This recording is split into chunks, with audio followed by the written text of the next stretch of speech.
দেখছেন কলকাতা টিভি, আপনাদের সঙ্গে আমি অর্পিতা। শুরু করছি পলিটিক্স। বিরোধীদের আশঙ্কাই সত্যি হলো। 2024-এর লোকসভা ভোটের বৈতরণী পেরোতে যত দিন যাচ্ছে রাম মন্দিরকেই আঁকড়ে ধরেছে বিজেপি। গরিবি, কর্মসংস্থান, আয় বৃদ্ধি কিংবা দেশের নাগরিক উন্নয়ন থেকে আম জনতার নজর ঘোরাতে ধর্মই যে গেরুয়া শিবিরের হাতিয়ার। সোমবার কেন্দ্রীয় স্বরাষ্ট্রমন্ত্রী অমিত শাহের ভাষণে তারই ইঙ্গিত পেলেন দুর্গাপুরবাসী। গত লোকসভা ভোটে অযোধ্যায় রাম মন্দির তৈরির স্বপ্ন দেখেছিল বিজেপি। নরেন্দ্র মোদীর সরকার দ্বিতীয়বার ক্ষমতায় আসার পর জেট গতিতে শুরু হয়েছিল সেই প্রক্রিয়া। কথা রেখেছে বিজেপি, হয়েওছে সেই মন্দির। চলতি বছরের 22শে জানুয়ারি প্রধানমন্ত্রী নরেন্দ্র মোদীর হাত ধরে মহা ধুমধামে সেই মন্দিরে প্রতিষ্ঠিত হয়েছেন রামলালা। তারপরেই লোকসভা ভোটের প্রচারের কেন্দ্রবিন্দুতে চলে এসেছে রাম মন্দির এবং 2024-এর লোকসভা ভোটের বৈতরণী পার হতে রাম মন্দিরকেই আঁকড়ে ধরেছে বিজেপি। দুর্গাপুরের প্রচার সভায় কেন্দ্রীয় স্বরাষ্ট্রমন্ত্রী অমিত শাহের ভাষণে ঘুরে ফিরেই এসেছে সেই প্রসঙ্গ। मैं आज आपको पूछना चाहता हूं, ये राम मंदिर बनना चाहिए था या नहीं बनना चाहिए था? अरे जोर से बोलो, बनना चाहिए था या नहीं बनना चाहिए था? एक कांग्रेस पार्टी और तृणमूल कांग्रेस 70 साल से राम मंदिर को अटका रहे थे, भटका रहे थे, लटका रहे थे। आपने मोदी जी को 18 सीट देकर दूसरी बार प्रधानमंत्री बनाया। 5 ही साल में भूमि पूजन भी किया, केस भी जीता और 22 जनवरी को प्राण प्रतिष्ठा कर जय श्री राम कर दिया। রাম মন্দির তৈরিতে প্রধানমন্ত্রী ও তার দলের গর্বকথা বলতে গিয়ে কিছুটা ধর্মের সুরসুরিও দিয়েছেন কেন্দ্রীয় স্বরাষ্ট্রমন্ত্রী অমিত শাহ। হিন্দু ভোট ব্যাংক বিজেপির দিকে টানতে দুর্গাপুরের প্রচার সভা থেকে আক্রমণ করেছেন এ রাজ্যের মুখ্যমন্ত্রী মমতা বন্দ্যোপাধ্যায়কে। भाइयों बहनों, जब प्राण प्रतिष्ठा हुई, ये ममता दीदी को निमंत्रण भेजा गया था, भतीजे को भी भेजा गया था, परंतु वो लोग नहीं गए। आपको मालूम है क्यों नहीं गए? मालूम है दुर्गापुर वालों? मैं बताता हूं, वो अपनी वोट बैंक से डरते हैं। उनकी वोट बैंक कौन सी है मालूम है ना आपको? है या नहीं है?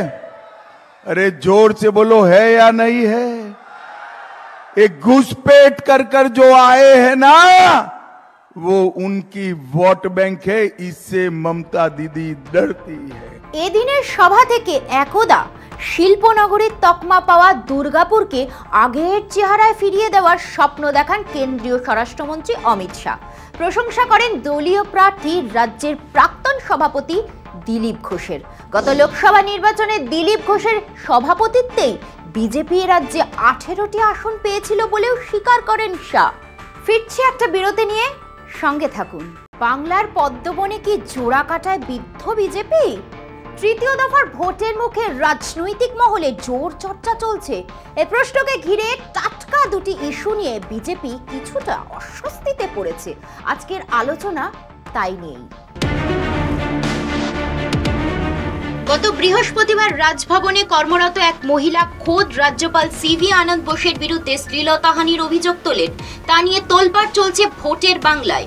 যদিও বিষয়টির সঙ্গে সরাসরি রাজনীতি জড়িত নয়, কিন্তু শাসক দল তৃণমূল রাজ্যপালকে বিজেপির দালাল বলে আগেই দাগিয়ে রেখেছে। তারা এই শ্লীলতাহানির কাণ্ডকে সামনে রেখে বিজেপির বিরুদ্ধেই তোপ দেগে চলছে। তার 48 ঘন্টার মধ্যেই শনিবার সামনে এলো সন্দেশখালীর বিতর্কিত ভিডিও। সেখানে বিজেপির স্থানীয় দুজন নেতাকে বলতে শোনা গিয়েছে সন্দেশখালীর ধর্ষণের অভিযোগ সাজানো, টাকার বিনিময়ে মহিলাদের দিয়ে মিথ্যে অভিযোগ করানো হয়েছে। আগামীকাল রাজ্যে তৃতীয় দফার ভোট। রাজভবন এবং সন্দেশখালীর দুই ঘটনা ভোটে প্রভাব ফেলবে কিনা তা নিয়ে দুশ্চিন্তা পদ্ম শিবিরে। রাজ্যপাল সিভি আনন্দ বোস দাবি করছেন তার বিরুদ্ধে শ্লীলতাহানির অভিযোগের পেছনে রাজনৈতিক ষড়যন্ত্র রয়েছে। তিনি বলছেন, আমি রাজ্যে দুর্নীতি এবং হিংসার বিরুদ্ধে লড়াই করছি বলে একটি রাজনৈতিক দল আমাকে অপদস্থ করার চেষ্টা করছে। আমি এর শেষ দেখে ছাড়বো, আমার লড়াই চলবে। I welcome all the generous allegations and the frequent innuendos passed on me by some political forces. I understand, my friends, there is more in the offing. But one thing is clear. None of the absurd dramas is going to deter me from my determined efforts to expose corruption and curb violence. Hey Lodai, Ami Lodbo. Hey Lodai, Ami Lodbo. I shall continue my fight for the dignity and respect of my brothers and sisters of Bengal. Trinamool বিষয়টি নিয়ে লাগাতার প্রচার চালাচ্ছে। মুখ্যমন্ত্রী মমতা বন্দ্যোপাধ্যায় থেকে শুরু করে শাসক দলের তাবড় নেতামন্ত্রীরা সভা সমাবেশে রাজ্যপালের বিরুদ্ধে সুর চড়াচ্ছেন। তারা বলছেন, এ কেমন রাজ্যপাল? বিজেপির মুখে সন্দেশখালীর নারী নির্যাতনের কথা মানায় না। তারা আগে রাজ্যপালকে সামলান। তৃণমূল বিষয়টি নিয়ে জাতীয় স্তরেও প্রচার করছে। রাজভবনে চাকরি করত বিবেকসেদে, তার সাথে কি ব্যবহার করেছেন মাননীয় রাজ্যপাল মহাশয়? আপনি আমায় কালকেও বলে পাঠিয়েছেন আমার মন্ত্রী কেন আপনাকে সব বলেছে। শুনে রাখুন, আমার কাছে একটা নয় হাজারটা ঘটনা এসছে, কিন্তু আমি কোনোদিন কোনো কথা বলিনি। কিন্তু কালকে মেয়েটির কান্না আমার হৃদয় বিদারণ হয়েছে। সন্দেশখালী বলবার আগে রাজ্যপাল কেন তার কাজের মেয়েকে, কেন তার ঘরে কাজ করে বলে মেদিনীপুর পূর্বের একটি মেয়েকে একবার নয় পরপর দুবার মলেস্টেশন করেছেন। রাজ্যপালের বিরুদ্ধে ওই মারাত্মক অভিযোগ ওঠার 48 ঘন্টা কাটতে না কাটতেই শনিবারের বারবেলায় প্রকাশ্যে এলো সন্দেশখালীর সেই ভিডিও। যদিও কলকাতা টিভি তার সত্যতা যাচাই করেনি, বিজেপি দাবি করেছে এটা ফেক ভিডিও। রাজ্যের বিরোধী দলনেতা শুভেন্দু অধিকারী হুমকি দিয়েছেন তিনি এর শেষ দেখে ছাড়বেন। ভিডিওতে নামে উঠে আসা স্থানীয় বিজেপি নেতা গঙ্গাধর কয়াল এই ঘটনার সিবিআই তদন্ত দাবি করেছেন। শুভেন্দুও চান সিবিআই তদন্ত, দরকারে তিনি আদালতের দ্বারস্থ হবেন বলে হুমকি দিয়েছেন। আজ তিনি এক্স হ্যান্ডেলে লেখেন, ডিপ ফেকের মাধ্যমে এই ভিডিও তৈরি করা হয়েছে। It's a manufacture by the Koyla Bhaipo. কয়লা ভাইপো আইপ্যাকের প্রতীক জৈন এবং তমাল বলে একজন পোর্টাল চালায়, আগে একটা ইলেকট্রনিক্স চ্যানেলে ছিল। এরা মিলে এটা করেছে, খাবে না। গঙ্গাধর কয়াল ইতিমধ্যে সিবিআই ডাইরেক্টরকে লিখিত কমপ্লেন করে দিয়েছেন মেলে, এবং তিনি সিবিআই অফিসে যাচ্ছেন। তিনি কলকাতা পৌঁছে গেছেন, সিবিআই অফিসে যাচ্ছেন ভাইপোর বিরুদ্ধে অভিযোগ করার জন্য। পুরো বিষয়টা নিয়ে আমরা অনেক দূর যাব। এটা কি সাজানো হয়েছে ভিডিওটা? পুরোপুরি ম্যালাফাইড ইন্টেনশন থেকে করা হয়েছে। বসে নেই তৃণমূলও। তৃতীয় দফার ভোটের ঠিক মুখে তারা বিজেপির বিরুদ্ধে মস্ত হাতিয়ার পেয়ে গিয়েছে। শনিবার থেকেই তৃণমূল নির্বাচনী সভাগুলিতে এই ইস্যুতে বিজেপির বাপান্ত করে ছাড়ছে।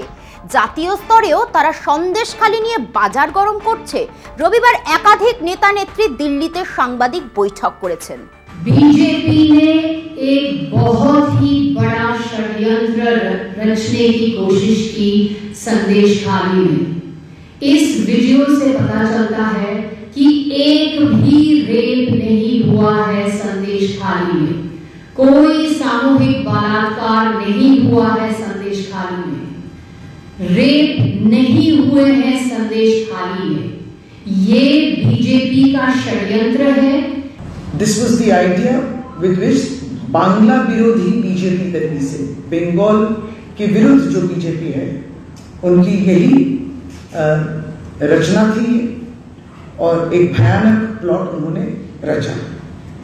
जैसे बीजेपी ने इस राज्य के लिए, बंगाल के लिए फंड्स बंद कर दिए हैं, बंगाल को डिफेम किया, मलाइन किया और इस तरीके से जो है राष्ट्रीय स्तर पर बंगाल की एक गलत धारणा की कोशिश की।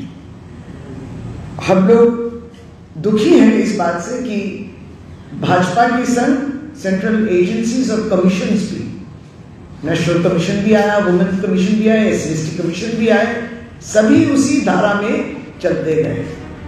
সন্দেশখালীর ঘটনা নিয়ে শুরু থেকেই সরব ছিলেন শুভেন্দু। তিনি এই ভিডিও নিয়ে তৃণমূল নেতা অভিষেক বন্দ্যোপাধ্যায় এবং শাসক দলের পরামর্শদাতা সংস্থাকে কাঠগড়ায় দাঁড় করিয়ে শেষ দিকে ছাড়ার হুমকি দিয়েছেন। আদালতে যাওয়ার কথা বললেও আজ বিকেল পর্যন্ত বিজেপি হাইকোর্টের দরজায় কড়া নাড়েনি।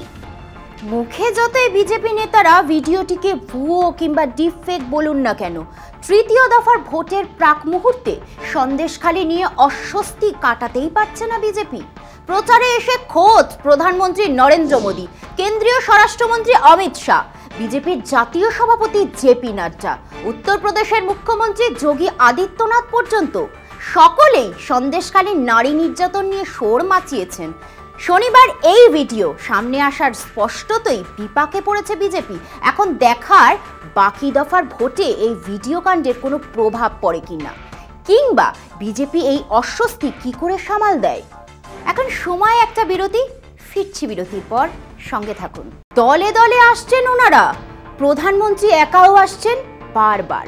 2021-এর মতো এবারও অনেক আশা নিয়ে আসছেন মুখস্থ করা একঘেয়ে বক্তৃতা দিচ্ছেন আর ফিরে যাচ্ছেন। বাংলা থেকে এবার 30-এর বেশি আসনের আশা অথবা দাবি। 30টি আসন অতিক্রম করার আশা শেষ পর্যন্ত কোথায় গিয়ে থামবে ভালোই জানেন পদ্মর নেতারা। 15 सीट लेकर टीएमसी सरकार बना सकती है क्या? जोर से बताइए, बना सकती है क्या? कांग्रेस भी पूरे देश में कितना ही जोर लगा दे, इस बार आधी सेंचुरी करना मुश्किल है। 2021-এর বিধানসভা ভোটের প্রাককালে সারা ভারত থেকে ঠিক এভাবেই গেরুয়া বাহিনীর রাজ্যে এসেছিল। এই লোকসভা ভোটে যেমন 30 পার আওয়াজ, ঠিক তেমনই 2021-এ বিধানসভা ভোটে 200 পার আওয়াজ তুলে বিজেপি মাত্র 77-এ ঠেকেছিল। এখন অবশ্য বিধায়কের সংখ্যা অনেক কম। একই ধরনের খেলায় এবারও নেমেছে বিজেপি। তবে বিধানসভা ভোটের সেই ঢল হয়তো এখনো নামেনি, কিন্তু নানা ধরনের পদ্ম নেতারা আসছেন। যত দিন যাচ্ছে ওনাদের আসার সংখ্যা ততই বাড়ছে এবং মোদিও আসছেন বারবার। সন্দেহ নেই ওই 30 পার স্লোগানকে বাস্তব করার লক্ষ্যেই এই বঙ্গ সফর। তার সঙ্গে অবশ্যই রয়েছে এ রাজ্যের মুখ্যমন্ত্রীর নামে কুকথা স্রোত। দম দেওয়া পুতুলের মতো সেসব কথাই বলছেন বিজেপির শীর্ষ নেতারা। 2024-এর লোকসভা নির্বাচন বিজেপির পক্ষে খুবই গুরুত্বপূর্ণ। বিজেপি নেতারা ঘনিষ্ঠ মহলে বলছেন এই নির্বাচনে বাংলায় জেতা সব আসন ধরে না রাখা গেলেও কমপক্ষে 10-12টি আসন তো মিলবেই। এজন্য রাজ্য নেতাদের যতখানি দম লাগানো প্রয়োজন তেমনই করছেন বিজেপির জাতীয় নেতারা। কিন্তু একই সঙ্গে হতাশার এক চোরা স্রোত কাজ করছে রাজ্য বিজেপির শীর্ষ মহলে। এই হতাশার কারণ সংঘ পরিবারের একটি রিপোর্ট। বঙ্গ সফরের সময় এই রিপোর্ট নাকি তুলে দেওয়া হয়েছে বিজেপির জাতীয় সভাপতির হাতে। রাজ্য বিজেপির সাংগঠনিক পরিস্থিতি নিয়ে তৈরি সংঘ পরিবারের ওই রিপোর্টে বঙ্গ বিজেপির যে চেহারা তুলে ধরা হয়েছে তাতে কার্যত বিচলিতই হয়েছেন দলের জাতীয় সভাপতি। দিল্লিতে ফিরে তিনি দলের শীর্ষস্তরে কথা বলেছেন সংঘের এই রিপোর্ট নিয়ে। বঙ্গের নেতাদের আশা রিপোর্টের ভিত্তিতে দ্রুত কোনো ব্যবস্থা নিতে পারে কেন্দ্রীয় নেতৃত্ব। 21-এর ভোটে মহাপতনের পর ঘুম ভেঙেছে বিজেপির শীর্ষ স্তরের। আসলে 24-এর লোকসভা নির্বাচন যে কুসুমাস্তীর্ণ পথে হবে না তা ইতিমধ্যে বুঝতে পেরেছেন মোদি শাহ। ওদিকে গোটা দেশের প্রতিটি আসন ধরে ধরে খুঁটিনাটি বিচার করছে বিজেপির অভিভাবক রাষ্ট্রীয় স্বয়ংসেবক সংঘ। লোকসভা নির্বাচনের আগে নাগপুরের নির্দেশে প্রতিটি রাজ্য বিজেপি কমিটিতে সংঘের তরফে সংগঠন দেখার দায়িত্বে যারা রয়েছেন তারাই কেন্দ্রওয়ারি সমীক্ষা করছেন। 2019-এর লোকসভা নির্বাচনে বিজেপি এ রাজ্যে 18টি আসনে জয়ী হলেও বাবুল সুপ্রিয়র দলত্যাগ এবং অর্জুন সিংয়ের যাওয়া আসার পর এখন দাঁড়িয়েছে 17তে। লোকসভা ভোটের পর 21-এর বিধানসভা নির্বাচন, কলকাতা সহ রাজ্যের শতাধিক পুরসভার নির্বাচন এবং একাধিক উপনির্বাচনে গেরুয়া শিবির যে ফল করেছে তাতে সাধারণভাবেই বলা যায় 24-এর নির্বাচনে বিজেপির পক্ষে জেতা আসন ধরে রাখা কার্যত অসম্ভব। রাজ্যের পঞ্চায়েত ভোটেও বিজেপি বড়সড় ধাক্কা খেয়েছে। পরিস্থিতি এমন হওয়া সত্ত্বেও বিজেপি নেতৃত্ব দাবি করেছে বাংলার বিজেপি 2019-এ জেতা আসন ধরে রাখাই শুধু নয়, বাড়তি আরো 7-8টি আসন পাবে। এমন দাবি বিজেপির আরো একাধিক নেতাও করেছেন। গত বিধানসভা নির্বাচনে ঠিক যেভাবে 200 আসন পাওয়ার দাবি করা হয়েছিল, অনেকটা সেভাবেই দলের একটা অংশ লোকসভা ভোটেও অন্তত 25টি আসন লাভ করার আওয়াজ তুলেছে। ব্যক্তিগতভাবে একাধিক গেরুয়া নেতা সেই বার্তাই দিয়েছেন দলের শীর্ষ স্তরেও। দিল্লির শীর্ষ নেতাদের বাংলায় আসা যাওয়া বৃদ্ধি পাচ্ছিল, আর তখনই সংঘ পরিবারের রিপোর্টে বাংলায় গেরুয়া বাহিনী ঠিক কোথায় দাঁড়িয়ে তা তুলে ধরা হয়েছে। অমিত শাহজি, আপনি আজকে আবার বাংলায় আসছেন প্রচার করতে, কিন্তু আপনি সুযোগ পাচ্ছেন একটা। ভারতীয় জনতা পার্টি এবং ভারতীয় জনতা পার্টির নেতৃত্ব আপনারা সকলে বাংলা মা বোনেদের অপমান করেছেন। 500 টাকা, 1000 টাকা, 2000 টাকা দিয়ে আপনি তাদেরকে দিয়ে মিথ্যা কথা বলিয়েছেন। বিজেপি সূত্রের খবর, নাড্ডাকে জানানো রিপোর্টে বলা হয়েছে 25 আসনের স্বপ্ন না দেখাই ভালো। গতবারে জেতা 18টি আসন ধরে রাখা সম্ভব নয়। এই মুহূর্তে বঙ্গ সংগঠন গোষ্ঠীদ্বন্দ্বে ফুটিফাটা। গোষ্ঠী কোন্দলে জর্জরিত রাজ্য কমিটি, নিচুতলার সংগঠনের অবস্থা বেহাল। বহু পরিচিত নেতা দলের দফতরে আসা বন্ধ করেছে মর্যাদা না পাওয়ার অভিযোগ এনে। অফিসিয়াল কমিটির সমান্তরাল সংগঠন চালাচ্ছে একাধিক গোষ্ঠী। প্রতিটি জেলার সংগঠনে চলছে নেতাভিত্তিক টুকরো টুকরো বিজেপি। এখনো রাজ্যের বিস্তীর্ণ অংশে দলের কোনো বুথ কমিটিই নেই। সাংসদ বা বিধায়কদের মধ্যে সমন্বয়ের অভাব প্রকট হয়েছে। সংঘ পরিবারের এই সমীক্ষা রিপোর্টের মূল বক্তব্যে বিজেপির শীর্ষস্তর নিশ্চিতভাবেই মুষড়ে পড়েছে। এখন দেখার বাংলার বিজেপিকে নিজের পায়ে দাঁড় করাতে কেন্দ্রীয় নেতৃত্ব কোনো বিশেষ উদ্যোগ নেওয়ার কথা ভাবেন কিনা। পলিটিক্স আজ এই পর্যন্তই। দেখতে থাকুন কলকাতা টিভি, রাত দিন 7 দিন।